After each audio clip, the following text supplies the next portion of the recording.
Hey y'all, this is Colby R. Rice, and after a screaming death match with my technology, I am finally back for another episode of the epic fantastical journey of a black female sci-fi writer. As I mentioned, I am Colby R. Rice, novelist, screenwriter, dramaturg, producer, theater director, now film director. Super excited to update you on that part, and just all around awesome sauce, badass, coming back to give you guys an update on what's been going on for the past quarter. So, this is episode number 114. And as you can imagine from the title, quite a bit has been going on. A lot of really exciting, amazing, just incredible breakthroughs and awesome news to report, even though September itself was very much a challenge in many different ways. As you can tell from my bonnet, I have been in full relax and chill mode for this 3 day weekend, but also wanted to take a moment to come back and say hey and give the 12 subscribers to this channel an update on what's been going on in my Black Girl Magic fantastical sci-fi life. So, welcome, and let's just jump right into it. So, what has been going on for Q3 of 2021? And when I say Q3, I mean from July 1st all the way up until September 30th. So, we're looking at the past 3 months, and quite a bit has popped off.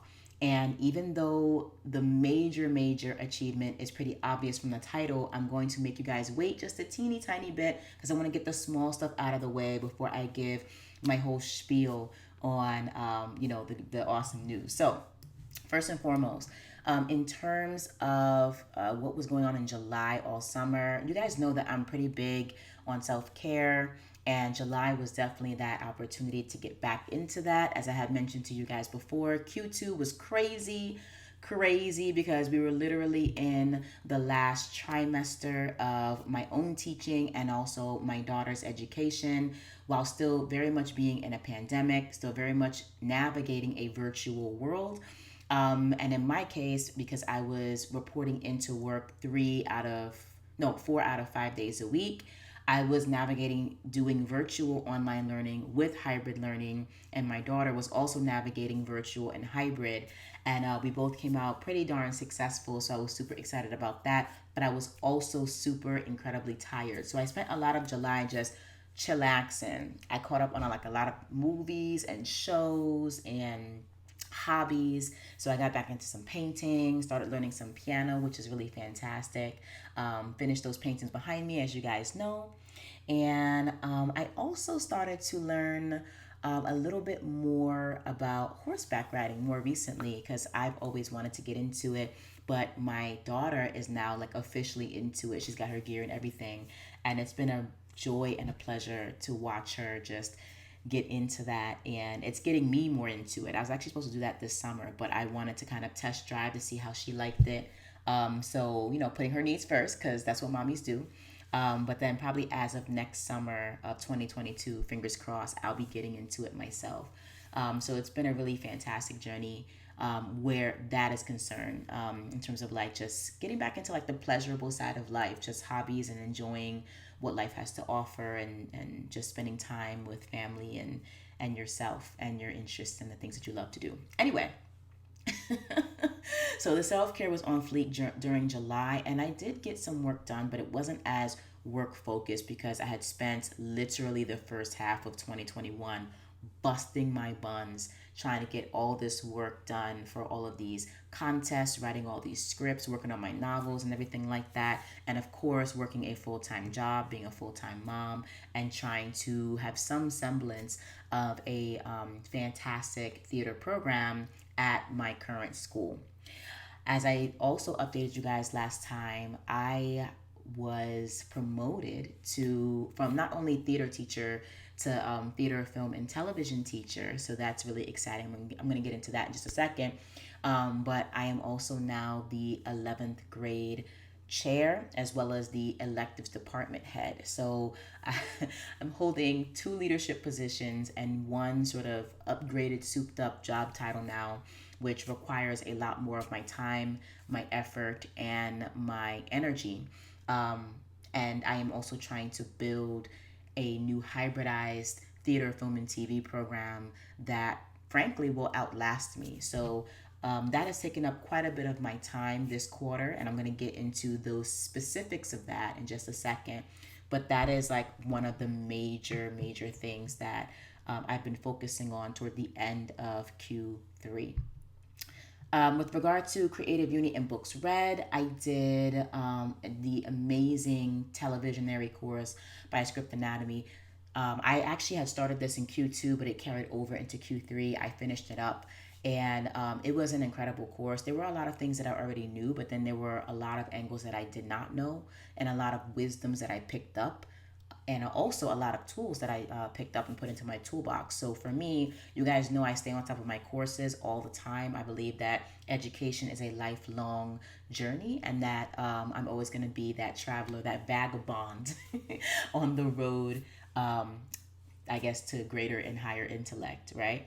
So I jumped into that course. That was a pretty incredible course. But the biggest thing that I gained from that course was the incredible writers group, writer squad. Hey y'all, if y'all are watching this, hey, of 6 women, myself included. I do want to add the special little tidbit that we also happen to all be women of color, which is really fantastic, or of some melanation. Let's put it that way, because I'm not trying to forcibly identify anyone as a woman of color, but we are all very much melanated in some way, shape, or form.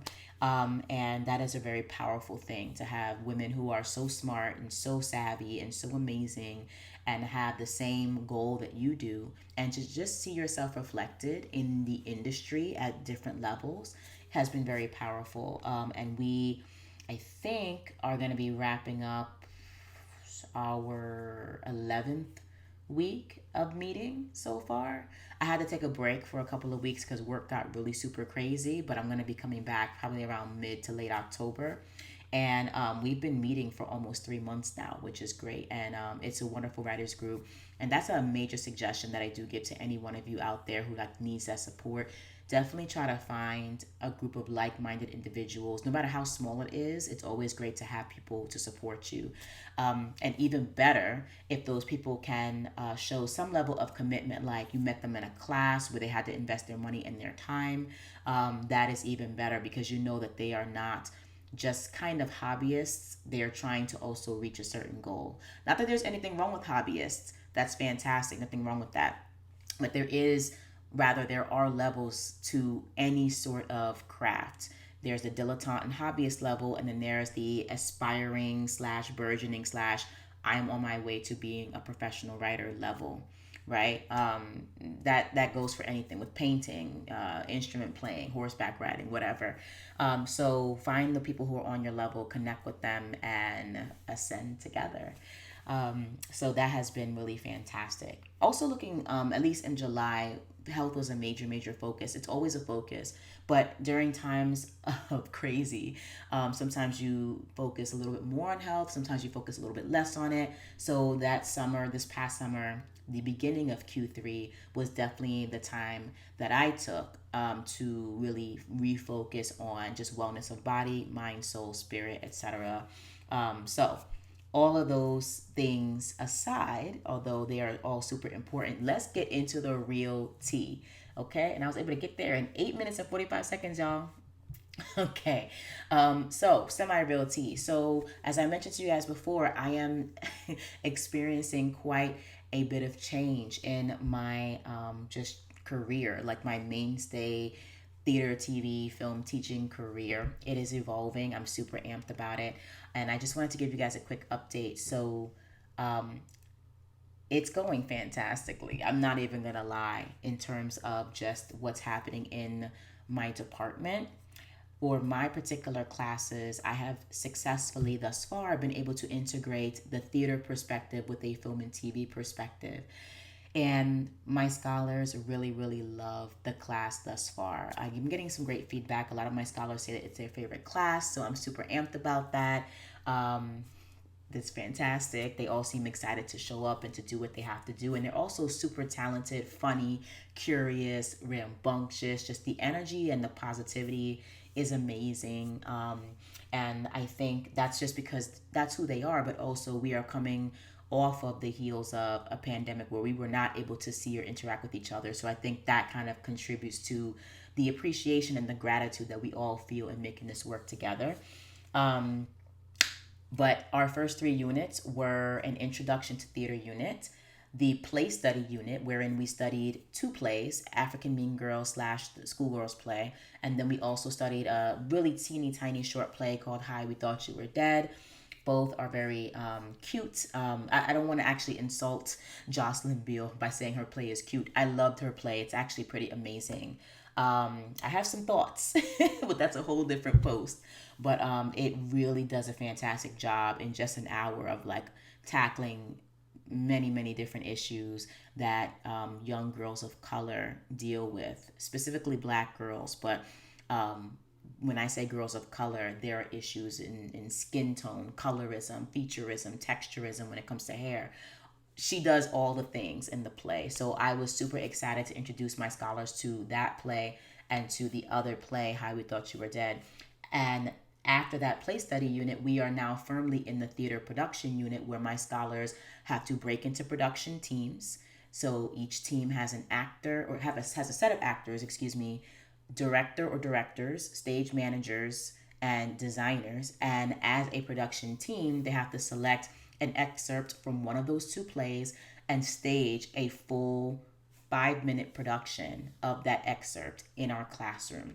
So that means it's like full set design, full costume design. People are, my scholars are requesting wigs. They're doing some very interesting, subversive things. Yeah, I'm going to report back on what those subversive things are, but they're doing some really interesting subversive things when it comes to race and culture for one of the plays. And so they are really taking into their own hands the power of creative entrepreneurship and putting on this production. And I cannot be prouder of them. They're creating entire production binders where they're going to have their daily agendas, rehearsal reports in the binders. They're going to be submitting to me, rather they submitted to me designers' visions, directors' visions. The actors are responsible for engaging in a character study and submitting those in the production binder. They have to submit images and drawings and pictures, etc., and or video of like inspiration behind their set design and their scene design and costume design. They're doing the whole shebang, but just on a smaller 5-minute scale. And I would say like 98% of them are showing up to the project with so much enthusiasm, passion, and just integrity and work ethic. And I'm just so proud of them. And so I expect fully that their projects, their final performances, and their production books are going to be incredible, especially because we have the carrot dangling in front of them with regard to what our next unit is, which is going to be film and television. So I'm telling them, listen, this is your practice, right, for when we start doing film production in class. So make sure that you step into this project fully, because when we start writing, designing, directing, shooting, and editing our own mini film production projects, you guys will have had some practice as production teams in similar roles to the roles that exist in a film production as well. So this is the training ground for the bigger deal that they're more excited about. And it's not to say that they don't like theater, but these are younger scholars, like Generation Z, so they're much more familiar with the film and television format. It's the one that's the most accessible to them. And so the fact that they get to like make their own film from beginning to end is super exciting for them. And I am also super excited. So I really amped. The program is going fantastically thus far. We're able to have things on a scale that is manageable and kind of controllable. I'm also like making a personal investment in their productions because, like we are doing guerrilla filmmaking and guerrilla theater making, but like, if you need some props or what have you, and Miss Rice can help you out with getting some props or getting some, costumes, of course I'm going to invest. So I'm going to do that. So that is that. And on the heels of what's happening inside of class for the kids who are required to take my TFTV class for the year, outside of class, we are finally getting into gear our school-wide student film production project. So you know how like in regular, not regular, we're a regular high school, but like in most high schools, you have like maybe theater or art classes, right? But then you have the school-wide production that anybody can join. So if you sign up for a theater and art class, you can take that without being a part of the school-wide production, and then vice versa. So the kids at my school are kind of like required to take my class. So they're not always as amped to be a part of TFTV as they would be if they chose to join the school-wide production. This year, luckily, I happen to have lots of excitement on both sides of the aisle, but a lot of kids in my class don't feel the need to be on the school-wide production because they're already doing production in my class. So for the school-wide film production, we actually were originally going to just do a theater production, but then all of these requirements from the CDC and then our school network and the CMO started coming down the pike. And then we also share a theater space with another theater company. And that relationship is sort of strange. It's hard to get the space, you know what I'm saying, when we need it. So I just said, you know what? We're not even going to play around like that. Let's just hop right into film. Let's just make this a full blown film production. And that's what's happening. So, on top of that, too, we still have not gotten the rights for Raisin in the Sun. So that's kind of dead in the water, but we still have to move forward. So, with those two situations creating this perfect storm of misfortune, we're turning this misfortune into better luck by saying, you know what, F it, we're going to do our own thing. And what our own thing looks like is a 20-minute student short film, written, directed, produced, and edited by the students at our high school. How about that? Okay? Okay. So that's super exciting. We're jumping into that now, actually. Last week we held our auditions, and it looks like it's going to be an all-female cast, which is fantastic. And yeah, we're going to pretty much probably have a really riveting coming of age story, more than likely that is female centered or woman identified, young woman identified, around the coming of age stories of these teenagers. And we're actually even in the process of hiring or when I say hire, I mean recruiting, because it's all volunteer from our students, but recruiting a screenwriter group to help put the story together. And then we're going to take the 20 to 25-minute screenplay and take it through every single stage of pre-production, then production, then post-production. And I am excited to announce that at current, our student film is scheduled to screen on Friday, December 17th, which is the week before we all break for Christmas vacation. So super excited about that. We are going to start pre-production more than likely on October 25th, and then we're going to start principal photography on November 8th. So that is what the loose production schedule is for right now. And everybody is super excited. I cannot count on my fingers. I cannot tell you how many students are coming up to me asking me, Miss Rice, or, can I join the crew? Can I do camera? Can I do lighting? Can I do sound? Can I make a soundtrack? Can I do editing? It's amazing, and it's just so, I don't know, moving to be able to take part in this joy that is happening at our school after such an insane and very, very harrowing almost 2 years.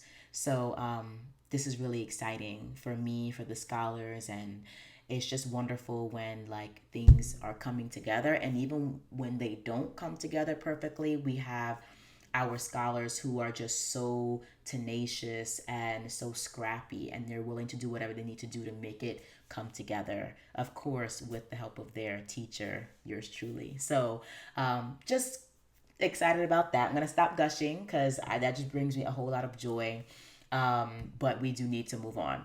So let's get into the tea. I know that this is the tea y'all have been waiting for. Okay, so first and foremost, this particular season, when it came to my career as a screenwriter, was both uplifting and super, super humbling at the same time. Okay. The reason why it was humbling is because I think I had applied to maybe like 70, 80 different opportunities. And I mean contests, fellowships, labs, like the whole gamut. Like if it had an application, your girl was putting the application in. All right. So a lot more of my rejection started rolling in at this point, which is fine. Like you, of course, you don't expect to win them all or win any really. And I had already had like quite a bit of success preliminarily when I started this process. So, you win some, you lose some, it's no big deal. But here are some of the successes on different levels that I did experience in Q3. Number one is that, and I think I mentioned this in Q2, on July 2nd, my script When in Rome made the second round of the Launchpad pilot competition, which is one of the bigger competitions. So I'm super excited about that. When in Rome also had a really high ranking in the Humanitas New Voices contest. It did not win and it did not place, but the ranking was high enough and favorable enough to boost me into, I think, the top 10% on Coverfly, which was very, very flattering and humbling at the same time. So, and Humanitas is a huge, major, major deal, you know. So I was happy that I at least my script was held in high regard, even if it didn't make the cut. So that was really like heartwarming. I also was a quarterfinalist. Well, not me, but When in Rome was also a quarterfinalist in the genre screenplay competition, which is great. That was by Emerging Writers, the Emerging Writers genre screenplay competition. It was also longlisted in the Netflix Screenwriting Fellowship in the UK, which is fantastic. So that's essentially like similar to the second round level. Um, and that particular prize was that you would get to work in a writer's room in the UK, for a Netflix show. And you would get the mentoring that you would need to be a staff writer. You get to write an episode of a Netflix series and basically launch your career, which is great. Didn't make it, but still made the long list. So I'm super excited about that. And then the biggest win was that I won second place in the WriteMovies.com Spring 2021 Screenwriting Contest with Ezekiel. So it's just been very interesting in general to see the response to When in Rome versus the response to Ezekiel. And yeah, like it seems like When in Rome is the big contender right now, but Ezekiel has also been kind of pulling its weight. So that's been really great. I will say that the wins that When in Rome has been racking up do not surprise me. And I don't say that arrogantly. But when I was developing the concept and I said, hey, I'm going to mash up Shakespeare with cyberpunk and make it sexy and whatever, my instincts told me like this is a commercial property. This is marketable. This is fire. This is an IP that is in the public domain that has this sci-fi twist that hasn't been done before. Maybe it's been done like in private in other people's like, I don't know, fan fictions, or maybe somebody's working on a novel, but I haven't seen it on the big screen yet. It has not made it to the big screen. So the fact that it is making all these cuts, whereas Ezekiel is kind of not, it doesn't surprise me so much because every single contest that I've entered When in Rome to, I've also entered Ezekiel to the same contest. But Ezekiel, even though it's like a great concept, it's a great world, it's a great script, I think that dystopian is not back in style anymore. At least it won't be for another probably 10 years or so. And so it doesn't really surprise me that Ezekiel is not getting as much like clout, so to speak. And even though I think that, frankly, Ezekiel is the better character piece, honestly, you get to spend a lot of time with the main character, Ezekiel, and her struggles as she tries to survive as a gun runner and alchemist in this dystopian world that has been crushed by the lords of alchemy who call themselves Azures or Azure alchemists, right? So we've seen kind of a lot of this concept in the ether already. It's just executed very differently through the eyes of this main character in this particular world with these particular things that shall remain nameless at this time happening in this world. So, yet and still, having said all of that, that's just my objective perspective on why When in Rome is faring a little bit more differently than Ezekiel. Plus, Ezekiel has a black female protagonist, and no shade. I know that diversity is in nowadays, but at the same time, I think sometimes people have harder, just a harder time like relating or caring about like that kind of struggle. So I'm just being real. I mean, it's not about victimhood. It's just about reality and being able to see yourself in a character. Uh, or it could just be that the script is not as good as When in Rome. I mean, we can admit that, or like at least admit to the possibility of that, but I don't think so, personally. I think that both scripts are of like pretty much equal quality, but just offer very different things. So, having said that, that's my little spiel. I'm pretty amped at being able to end the year with these accolades for both scripts under my belt. I am only waiting for maybe 3 or 4 more contests to announce their results, and that will be in Q4. I'll get to that at the end of my podcast. But now that I've evaluated that, let's get to the major news, which is, as you guys can see, is that I was able to score 2 writing contracts, one for 7 treatments and pitches for 7 different concepts. I believe 5 of them are features and 2 of them are television treatments, television like Bibles. And then the other contract I scored was slash is basically me writing and developing an independent sci-fi TV series, which is, I can't even express to you how amazing and incredible that is. And at the time, I this actually all came through in August, and I announced it on my Facebook and maybe my Twitter. I'm not sure, I can't remember, but definitely on my Facebook. And I really wanted to come on and announce it on my podcast, but I'm really trying to limit my podcasting at this point to a quarterly update. So yeah, those things happened, and it's amazing and incredible, and even more exciting, or just as exciting in my opinion. Simultaneously, I was able to finally secure representation from a management company. As a matter of fact, it's the same management company that has been scouting and looking at my scripts ever since I entered their writing contests. And so I am officially repped. So in just a matter of I started this in February, end of January, February, March, April, May, June, July, August. I'm going to count January. So in 8 months since stepping out officially into the industry, I was able to score 2 writing gigs and also representation by a management company who now handles not only When in Rome and Ezekiel, but also now officially negotiates and deals with all of my writing contracts around any and all of my intellectual properties that might be under consideration by a producer or director or development entity. So that's super amp.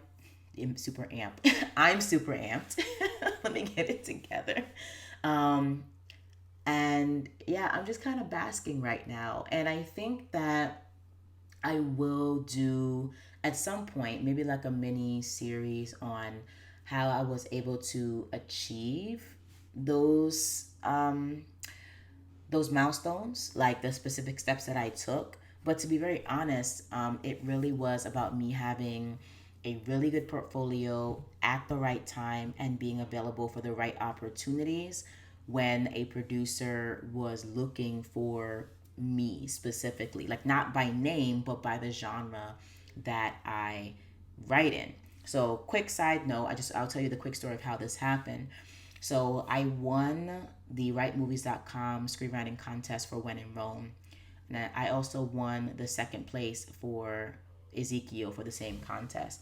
As a part of that contest package, I was able to get a free 3 to 4 month membership on inktip.com, which is a website that connects screenwriters with independent producers as well as mainstream producers in Hollywood who do film and TV and things of that nature. So my scripts are now uploaded on inktip.com. You can actually go on there now and like request a viewing if you want. And the producer that I am working with now, he was actually at the behest of his own network distribution company, production company. He was actually looking specifically for writers who wrote in the sci-fi, but even more specifically cyberpunk genre. And because When in Rome was apparently one of the few scripts, and I was one of the few writers who specialized in that particular genre, when he typed in that search engine, that search, term, I popped up. And he found my work, he found me, was super excited to work with me. And on top of that, the fact that, like, of course, I write diverse characters, and I'm also a woman of color, and we both have a similar mission of developing a science fiction, fantasy, how do you say, portfolio of movies and TV shows that are written by and about people of color. He was super excited to meet someone, me, with a very, very similar vision. Because as you guys know, I think I've mentioned this like years ago, that my entire purpose of Rebel Ragdoll, the Fempire, is to eventually, at least for Rebel Ragdoll Productions, found my own network and found my own production company specifically for the sci-fi, horror, action, and thriller genres, which stars and is written by and about people of color, specifically women of color. So that's always been my vision as someone who's been passionate about these genres for a very long time. And staying in your vision and specializing and sticking true to who you are, sticking true to who I am, and then honing my craft, having a portfolio, all those things worked in my favor. But when it came time for like luck and opportunity to meet, it happened. So my biggest lesson at the moment is that you have to be ready and stay ready, because you just never know when an opportunity is going to come knocking on your door. And literally, this producer came knocking on my door. He reached out to me through inktip.com, and it was not a mistake that I was there at the time that he was looking. I do believe in, divine serendipity, fortuitousness, divine planning, divine intervention, whatever you want to call it. I do believe in divine timing. And so now we are in business, and I'm super excited. I have written and submitted, and also have been remunerated for 5 of the 7 treatments that he has contracted me for. And now I am moving firmly into developing the TV series that he wants me to develop. And when I say developing a TV series, I mean the TV Bible, the characters, the plot, the franchise, the context, everything. Like literally pretty much from scratch. All I have is a log line. I'm doing the rest. And then I'm also writing the first 6 scripts up to the mid-season finale. So, but I'm also planning out the whole first season. So that's super exciting. And it is very, very possible that there might be some other projects in the works. I'll keep it like that because I don't want to reveal too much. But I'm super amped about everything that's been happening and everything that's been going on. As you can see, though, I have been pretty tired and exhausted because I've just been working my buns off between my full-time job, which essentially goes now from 7:30 a.m. all the way until 5:30, sometimes 6 p.m., excuse me. Between being a mom, and like also basically like my side, my not even my, it's like a second job basically, but my second job, which is like writing. As you can imagine, I have been kept extremely busy and I am extremely tired. So this 3 day weekend was really nice to be able to catch up on those things, and also to catch up on some sleep. And yeah, in addition to all of that, though, I've been doing some other things. I have pitched two more production companies through Inktip because why not? Take control of your destiny, right? And then I wrapped up my time at Writers Boot Camp with an outline review meeting, which was fantastic. And yeah, my reviewer is amazing. It has some fantastic insights on my surrogate project, which I was working on in the spring, but I had to like put to the side for these newer contracts. So that went well. I had my first intake coaching meeting with Lee Jessup in like the second week of August. And she gave some really fantastic, phenomenal advice and some guidance. And I really loved and appreciated like her contributions to like me trying to, make the moves that I need to make. And as I mentioned, I've been meeting in my writer squad, weekly meetings and feedback sessions. And then I also submitted actor director wish lists for When in Rohm and Ezekiel, because that is a part of your pitch package when someone, a producer, manager, etc., is trying to help you put together a pitch for your project. There is a lot of work that goes into it, and one of those things you have to do is create an actor, director, producer wish list of people who would be best to play your characters, people who would be best to direct your concept, etc., so that we can cast as wide of a net as humanly possible. So, sort of as like an offshoot of all of that, I wanted to talk about the TV writing, screenwriting, and novel portfolio development. Obviously, now I have 5 finished treatments and pitches. I'm gonna say 6 because I actually wrote one of them and then wrote an entirely different version for the second for the same one. So one of the ideas has like 2 versions to it. And there's some exciting things happening around that particular idea, but I can't talk about it at this time. I finished 2 outlines for this quarter, and so the first outline I finished was for the Asylum TV pilot, which is one of my IPs, just like Surrogate, but like with a different concept. And so there's a full outline for that TV pilot, just waiting for me to turn it into a script, which is great.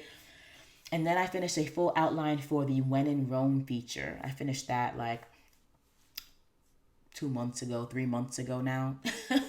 And after I finished that outline, I just started like working on developing the feature. But the feature outline is done and a TV pilot outline is done. So those 2 outlines were finished in Q3. And then for novel writing, I actually published the paperback version of The Camille, episode 1, Till Dolls Do Us Part. You guys know that I published the ebook version of The Camille in 2018, but I had never gone forward and published the paperback version because I was tied up with like another volume and another set of authors at that point. But now I have been able to reclaim my novella, and it is now solely mine. And I published the paperback version of it, which is available right behind me. It's actually kind of like, ooh, hold on, right there, right on top of the Given novel. So that's pretty exciting. So that's available for purchase if you guys are interested in having a physical copy of the techno thriller femme punk awesome roaring ass kicking adventure that is the first episode of that novelized TV series. I also continued working on the next novel in the Books of Ezekiel series called Fraternity, which I am hoping, crossing my fingers, to get out by the end of this year. That is my wish list right now. And then I also published episodes 1 through 4, the serialized novella version of When in Rome. So I have not advertised that yet because I want the entire first arc to be published first before I advertise. But that is basically what I have been working on in the novel writing world. And as soon as When in Rome is finished and fully published, I will give you guys the link. But right now, I have episodes 1 through 4 of probably 20 or so episodes. So, and that right now lives on Vella, Kindle Vella, which is a really wonderful site for consuming serialized fiction. For those of you who are interested in like shorter stories with like really sexy, juicy cliffhangers, that is the place where like people are consuming that content now on Amazon. So that is where When in Rome, the novella version, lives right now. And when it becomes like more voluminous, I will let y'all know. So that is the wrap up and the roundup of what's been happening in Q3. Super exhausted, as you can see on my face, but also super grateful, super excited with all these new developments happening. And right now, I'm really just buckling down and trying to figure out where to go in Q4. And I think I have my heading. As it goes for goals, that doesn't even sound right. Goes for goals. When it comes to goals for Q4 2021, honestly, this is around the time of the year that I really start to slow down, just on average, no matter how busy I am, and I'm always pretty busy. This is really the time I slow down to like enjoy the world and the weather. Like, summertime is nice, but it's not my favorite season. And it's not really like my favorite time to like enjoy things. As much as I love being out and doing things and like not being freezing, fall is my favorite season of all time.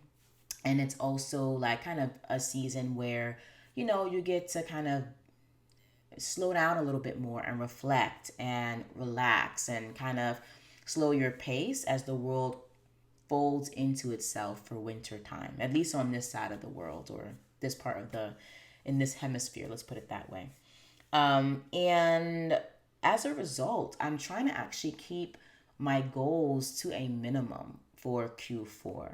A lot of my goals are really just about finishing energy. So I'm going to continue, for example, goal number 1, continue building out the theater, film, and TV program at my high school.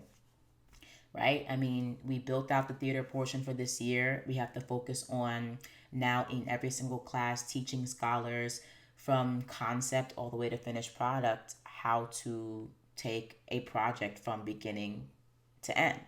So that's going to take a lot of my time, and I spend a good 10 to 12 hours at work per day anyway. So, and that's just in addition to all of my responsibilities as like electives department head and 11th grade chair and all of that. So that's going to take up a lot of my time, and I'm just being very realistic as to where I'm going to be focusing. Having said that, because this is the second thing, the second goal is also rolled into my job. The second major goal is finishing and making very, very successful our first school-wide student film. So this is our first school-wide student film project. And because we're starting pre-production in a couple of weeks and principal photography in November and post-production probably a week later after that, we have pretty specific deadlines that we're trying to hit. And I just want to make sure that we're on point. We're doing what we have to do. The actors are showing up. The cameramen are there. You know what I'm saying? The camera scholars are there. And that we are getting through every single day of pre-production and shooting and editing. And we are staying on schedule. So that is basically like me being the producer of this student-led, directed, shot, edited, screened film. And that's going to take a lot of my time. So a lot of what I'm focusing on this last quarter for Q4 is really about building out that TFTV program and also helping our scholars to finish their first film. And those in and of themselves are creative endeavors, obviously. That's a creative journey and definitely a creative achievement for everyone involved. And so that's going to take a lot of my time. There are a few programs, not even a few, just like the last few contests and programs that I'm waiting to hear back from this in this quarter. And so that's going to be the Screencraft TV pilot contest for both When in Rome and Ezekiel, also the final draft Big Break contest for both scripts, and then the final draft Big Break diversity contest for both scripts, as well as the script pipelines first look project for both scripts, and then I'm waiting to hear back, yay or nay, for the first round of like interviews or finalists selections for the Walt Disney Fellowship program that I applied to this year. So there are really only 5 major opportunities I'm waiting to hear back from before the year closes out. So, like I said, most of those notifications came in Q2 and Q3 essentially. So even those are slowing down, the contests and whatnot. And then what I really just want to focus on writing wise, just to kind of keep things simple, is finishing up my When in Rome feature and submitting my When in Rome feature to my management company so they can give their feedback. I can give some edits and they can start pitching it to their contacts. One of which is this Oscar-winning director and VFX supervisor who has worked on Blade Runner, Star Wars, Twister. Like, so he's excited from what I hear about reading the script, and I do not want to disappoint. I want to make sure that that gets delivered this year so that it's on people's radars at the top of 2022. So that is definitely a major concern and a big focus right now. And then the other big focus is finishing up Fraternity, book number 4 in the Books of Ezekiel series. That's pretty much it, is publishing Fraternity and finishing and submitting When in Rome, the feature.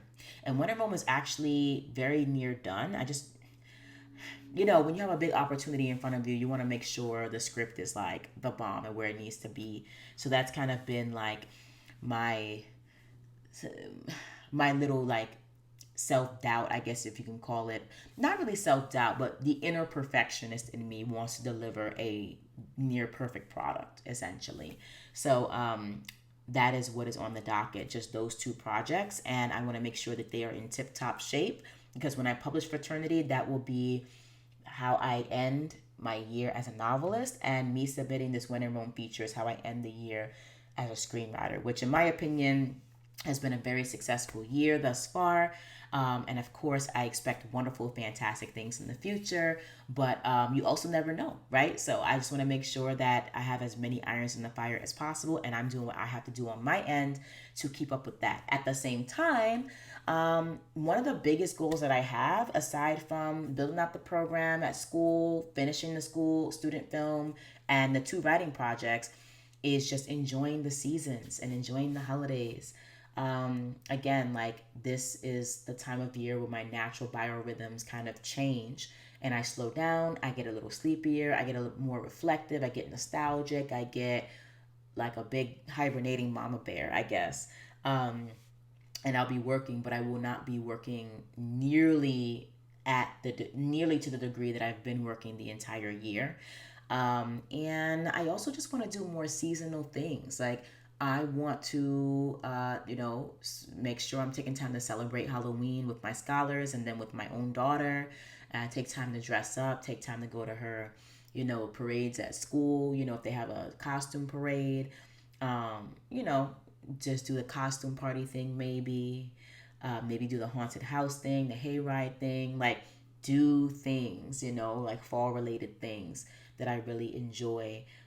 Baking, cooking, like the whole, the Betty Crocker in me starts to like jump out around this time, especially because we have Halloween, Thanksgiving, and Christmas. So there's something special in every single month, pretty much at the end of every single month of this quarter. And I just want to make sure I'm slowing down to enjoy it. And do all the things. I love the holidays. I love gift giving. I love gift buying. I love wrapping. I like seeing people smile when they open their gifts. I like, decorating, what do they call them? I'm going to call them Christmas socks. That is not stockings. I was like, that is not the word. Christmas stockings. We always try to build, we didn't get to build it last year, but we always try to build a gingerbread house every single year, me and my daughter. Decorate and make cookies and treats and, write letters to Santa. And then on top of it, like bring some of that holiday cheer and joy to my scholars at school as well.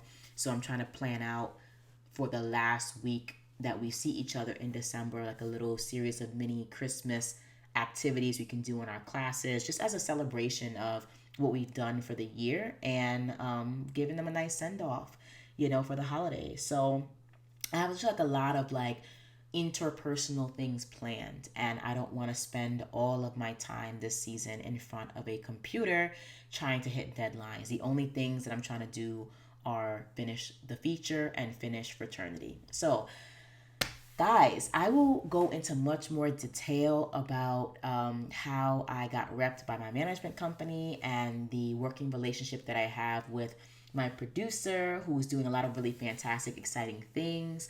But that will be for a future episode and probably like a special episode, right?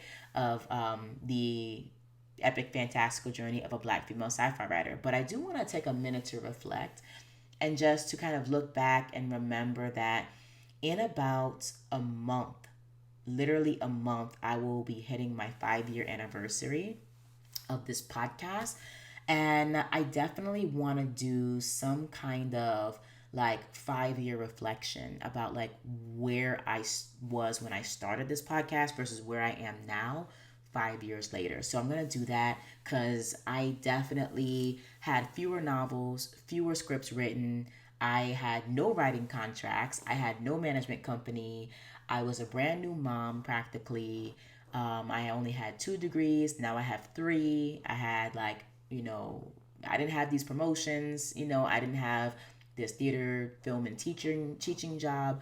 So I'm going to do like a little then and now comparison sometime around mid-November as like maybe like a part of my special episode of this podcast. But in the meantime, y'all, I'm going to get back to relaxing because that's the mode I'm in right now. I'm going to cook some dinner and take it easy because I have work tomorrow. So I will see you guys again probably around mid-November for like a special episode where we do like a 5-year reflection on the podcast. And I also give you guys some hints and tips and some steps as to how I was able to basically be obscure and unknown. And I'm still kind of obscure and unknown in the industry, but going from like brand new screenwriter all the way to a repped screenwriter who has a few projects in the works, both with the producer that she is working directly with and also with